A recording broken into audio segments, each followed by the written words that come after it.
Hello friends, welcome back H D computer. HTML tutorial ಮುಂದುವರೆದ ಭಾಗಕ್ಕೆ ತಮ್ಮೆಲ್ಲರಿಗೂ ಸುಸ್ವಾಗತ.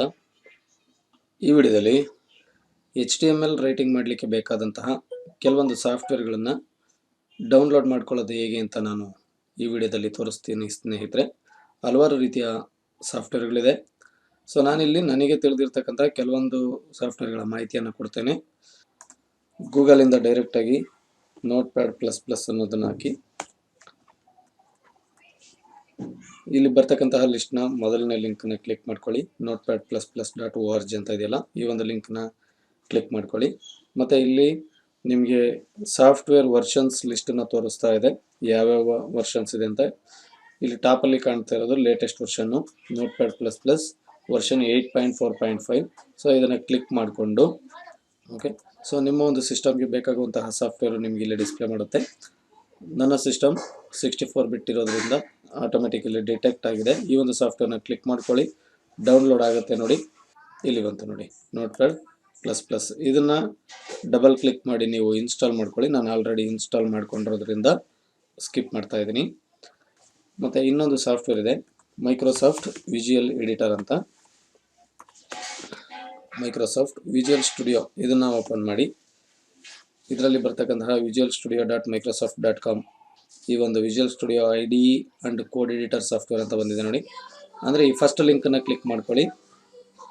ಸೊ ಇಲ್ಲಿ ಬರ್ತಕ್ಕಂತಹ ಲಿಸ್ಟ್ನಲ್ಲಿ ನೋಡಿ, ನಿಮಗೆ ಇಲ್ಲಿ ನೋಡ್ಬೋದು, ಇದು ಒಂದು ವಿಂಡೋಸ್ಗೆ ಬೇಕಾಗುವಂತಹ ಸಾಫ್ಟ್ವೇರ್ ಇದೆ. ಇಲ್ಲಿ ಒಂದು ಆ್ಯಪಲ್ ಸಾಫ್ಟ್ವೇರ್, ಇಲ್ಲಿ ವಿಂಡೋಸು, ಮ್ಯಾಕ್ OS ಮತ್ತು ಲಿನಕ್ಸ್, ಹೀಗೆ ಹಲವಾರು ರೀತಿಯ ಸಾಫ್ಟ್ವೇರ್ಗಳಿರುತ್ತೆ. ಸೊ ಇಲ್ಲಿ ನಾನು ವಿಂಡೋಸ್ 64 ಬಿಟ್ಟನ್ನು ತೊಗೊಳ್ತೀನಿ. ಇನ್ ಕೇಸ್ ನೀವೇನಾದರೂ ಮ್ಯಾಕ್ OS ಅಥವಾ ಲಿನಕ್ಸ್ನ ಯೂಸ್ ಮಾಡ್ತಾ ಇದ್ದರೆ ಈ ಒಂದು ಸಾಫ್ಟ್ವೇರ್ಗಳನ್ನ ಇನ್ಸ್ಟಾಲ್ ಮಾಡ್ಕೋಬೋದು. ನಾನು ವಿಂಡೋಸ್ 64 ಬಿಟ್ಟನ್ನು ಸೆಲೆಕ್ಟ್ ಮಾಡಿಕೊಂಡು ಕ್ಲಿಕ್ ಮಾಡಿದ ತಕ್ಷಣ ನೋಡಿ ಡೌನ್ಲೋಡ್ ಸ್ಟಾರ್ಟ್ ಆಗುತ್ತೆ. ಓಕೆ, ಇನ್ ಕೇಸ್ ಬರ್ತಾ ಇಲ್ಲ ಅಂತಂದರೆ ನೀವು ಇಲ್ಲಿ ಡೌನ್ಲೋಡ್ ಮೇಲೆ ಕ್ಲಿಕ್ ಮಾಡ್ಬೋದು. ಡೌನ್ಲೋಡ್ ಮೇಲೆ ಕ್ಲಿಕ್ ಮಾಡಿಕೊಂಡು ಇಲ್ಲಿ ವಿಂಡೋಸ್ 8, 10, 11ಗೆ ಸಪೋರ್ಟ್ ಮಾಡುವಂತಹ ಲಿಂಕ್ ಇದೆ ನೋಡಿ. ಇದು 64 ಬಿಟ್ಟು, 32 ಬಿಟ್ಟು. ಸೊ ಇದರಲ್ಲಿ ನಿಮ್ಮ ಸಾಫ್ಟ್ವೇರ್ ಯಾವುದಿದೆಯೋ ಅದನ್ನು ಇನ್ಸ್ಟಾಲ್ ಮಾಡ್ಕೊಳ್ಳಿ. ನಾನು 64 ಬಿಟ್ಟು ಇದನ್ನು ಕ್ಲಿಕ್ ಮಾಡ್ಕೊಳ್ತೀನಿ. ಅದು ಡೈರೆಕ್ಟ್ ಸಾಫ್ಟ್ವೇರು ಡೌನ್ಲೋಡ್ ಆಗುತ್ತೆ. ನಾನು ಆಲ್ರೆಡಿ ಇನ್ಸ್ಟಾಲ್ ಮಾಡ್ಕೊಂಡಿರೋದ್ರಿಂದ ಇದನ್ನು ಕ್ಯಾನ್ಸಲ್ ಮಾಡ್ತಾ ಇದ್ದೀನಿ.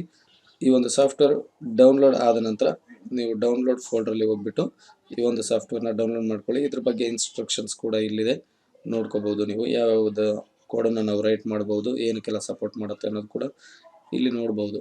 ಓಕೆ, ಸೊ ಮತ್ತಿನ್ನೊಂದು ಸಾಫ್ಟ್ವೇರ್ ಇದೆ, ಅದು brackets.io ಅನ್ನೋ ಒಂದು ವೆಬ್ಸೈಟ್ನ ಹಾಕ್ಕೊಳ್ಳಿ. brackets.io. ಓಕೆ, ಇದು ಬ್ರಾಕೆಟ್ಸ್ ಸಾಫ್ಟ್ವೇರ್ ಅಂತ ಹೇಳ್ತೀವಿ. ಇದನ್ನು ಕೂಡ ನೀವು ಯೂಸ್ ಮಾಡ್ಬೋದು. ಇಲ್ಲಿ ನಿಮಗೆ ಡೈರೆಕ್ಟ್ ಸಾಫ್ಟ್ವೇರ್ ಲಿಂಕ್ ಇಲ್ಲಿ ಬಂದಿದೆ. ನೀವು ಇದನ್ನು ಡೌನ್ಲೋಡ್ ಮಾಡಬೇಕಂದ್ರೆ ಇದನ್ನು ಕ್ಲಿಕ್ ಮಾಡ್ಕೊಂಡ್ರೆ ಸಾಕು, ಡೌನ್ಲೋಡ್ ಆಗುತ್ತೆ ಸಾಫ್ಟ್ವೇರು. ಇಲ್ಲಿ ಡೌನ್ಲೋಡ್ ಸ್ಟಾರ್ಟ್ ಆಯಿತು ಸ್ನೇಹಿತರೆ. ಡೌನ್ಲೋಡ್ ಆದ ನಂತರ ಇದನ್ನು ನೀವು ಇನ್ಸ್ಟಾಲ್ ಮಾಡ್ಕೊಳ್ಳಿ. ನಿಮಗೆ ಯಾವ ಸಾಫ್ಟ್ವೇರ್ ಕಂಫರ್ಟಬಲ್ ಅನಿಸುತ್ತೆ ಅದರಲ್ಲಿ ರೈಟ್ ಮಾಡಿ. ಸೊ ಈ ಸಾಫ್ಟ್ವೇರ್ಗಳನ್ನ ನಾನು ನಿಮಗೆ ಡೌನ್ಲೋಡ್ ಮಾಡೋದನ್ನು ತೋರಿಸಿದ್ದೀನಿ. ಡೌನ್ಲೋಡ್ ಆದ ನಂತರ ನಿಮ್ಮ ಡೌನ್ಲೋಡ್ ಫೋಲ್ಡ್ರಲ್ಲಿ ಸಾಫ್ಟ್ವೇರ್ ಬಂದಿರುತ್ತೆ. ಆ ಒಂದು ಸಾಫ್ಟ್ವೇರ್ನ ನೀವು ಡಬಲ್ ಕ್ಲಿಕ್ ಮಾಡಿ ಸೆಟಪ್ ಮಾಡ್ಕೊಳ್ಳಿ. ನಿಮ್ಮ ಡೆಸ್ಕ್ಟಾಪ್ ಮೇಲೆ ಬರುತ್ತೆ, ಅಥವಾ ಪ್ರೋಗ್ರಾಮಲ್ಲಿ ನೀವು ಸರ್ಚ್ ಮಾಡ್ಬೋದು ಯಾವ ಸಾಫ್ಟ್ವೇರ್ ಬೇಕಾಗಿದೆ ನೋಡಿ. ನೋಟ್ ಅಂತ ಟೈಪ್ ಮಾಡಿದ್ರೆ ಇಲ್ಲಿ ಬರುತ್ತೆ Notepad++. ಮೈಕ್ರೋಸಾಫ್ಟ್ ಕೋಡ್ ಎಡಿಟರ್ನ ಇನ್ಸ್ಟಾಲ್ ಮಾಡ್ಕೊಂಡ್ರೆ ನೀವು ಕೋಡ್ ಅಂತ ಟೈಪ್ ಮಾಡಿದ್ರೆ ಸಾಕು, ಇಲ್ಲಿ ಬರುತ್ತೆ. ಸೊ ಬ್ರ್ಯಾಕೆಟ್ಸನ್ನ ತೊಗೊಂಡ್ರೆ ಬ್ರ್ಯಾಕೆಟ್ಸ್ ಅಂತ ಹಾಕಿ ಬರುತ್ತೆ. ಸೊ ನಾನಿಲ್ಲಿ ಸಾಫ್ಟ್ವೇರ್ ಇನ್ಸ್ಟಾಲ್ ಮಾಡಿಲ್ಲ, ಅದನ್ನು ಇನ್ಸ್ಟಾಲ್ ಮಾಡಿದರೆ ಬರುತ್ತೆ ಸ್ನೇಹಿತರೆ. ಓಕೆ, ಈ 3 ಸಾಫ್ಟ್ವೇರ್ಗಳಲ್ಲಿ ನಿಮ್ಗೆ ಯಾವುದು ಕಂಫರ್ಟಬಲ್ ಅನಿಸುತ್ತೆ ಅದರಲ್ಲಿ ಮಾಡ್ಕೋಬೋದು.